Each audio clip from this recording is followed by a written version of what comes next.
Ils sont passionnés. Quand ils parlent de leur métier, ils ont les yeux qui brillent. C'est mon métier, ma passion. Bonjour, et deuxième émission avec Estelle qui est marketeuse, qui fait donc de la marqueterie. Moi, je suis très très curieux et j'aimerais savoir comment on arrive à devenir marketeuse, parce que d'abord c'est un métier qu'on connaît peu et puis c'est un métier avec des débouchés très particuliers.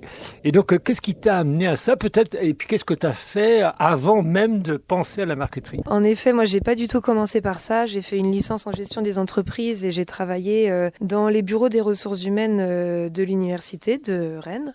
Mais j'ai toujours aimé le dessin, j'ai toujours beaucoup fait de dessin quand j'étais petite, mais je pense que dans ma famille et puis même moi je considérais que c'était pas vraiment un métier, j'avais un peu peur d'aller dans cette voie-là, et en fait au fur et à mesure donc je me suis remis au dessin et puis j'ai réalisé qu'il fallait que je fasse quand même un métier plus artistique, et donc j'ai commencé à me renseigner et j'étais toujours un peu impactée par le fait d'avoir un métier, un vrai métier, et donc c'est là que j'ai découvert l'ébénisterie. Donc l'ébénisterie pour moi c'était le bon compromis entre la création, l'art et le travail manuel et le fait d'avoir un vrai métier. Donc j'ai repris du coup un CAP ébéniste dans un premier temps. J'ai adoré le travail du bois.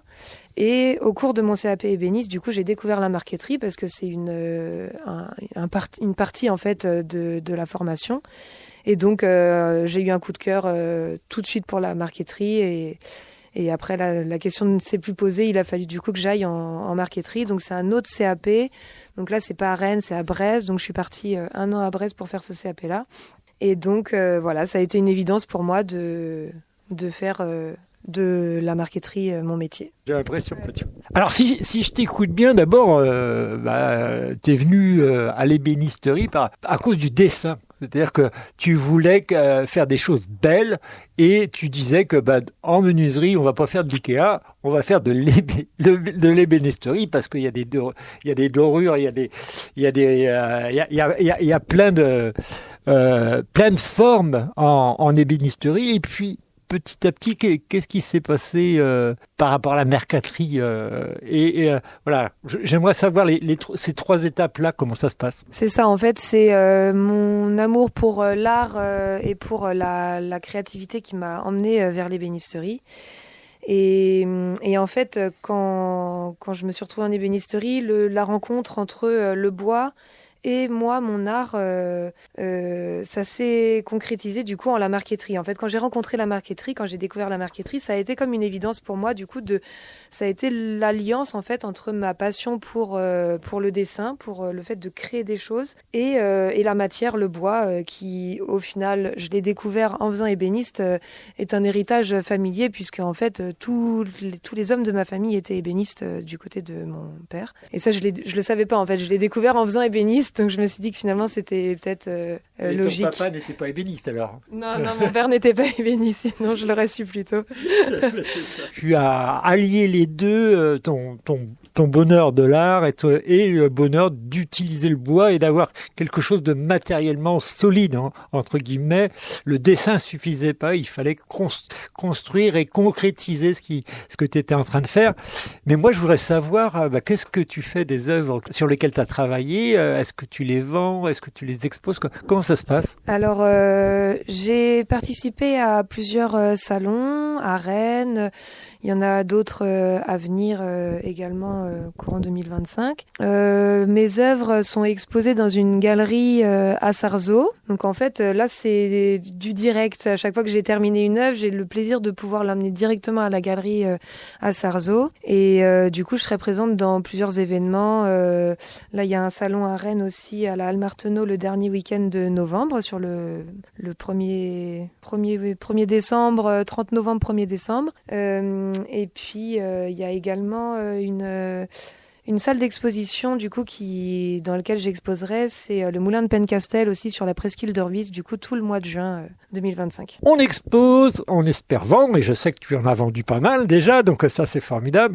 Mais moi je voudrais savoir si il y a pas des gens qui tapent à ta porte et qui disent moi j'adore la marqueterie et puis j'aimerais bien que tu me fasses quelque chose en marqueterie. Est-ce que ça existe? Oui, alors du coup c'est tout à fait possible.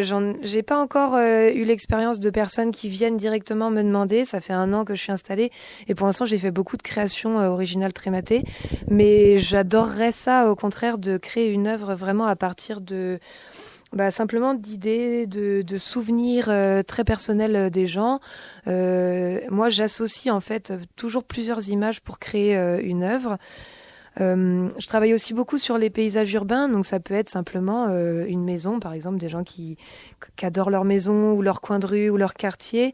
Je suis très preneuse de toutes les commandes et tous les travaux du coup de réflexion à faire avec les personnes en direct. Ça raconte toujours quelque chose et c'est une œuvre qui sera un peu une œuvre de vie et on peut raconter une histoire à travers la marqueterie. Et puis c'est un beau cadeau quand même que l'un fait à l'autre ou l'un fait à la famille, etc. Donc ça c'est un beau cadeau.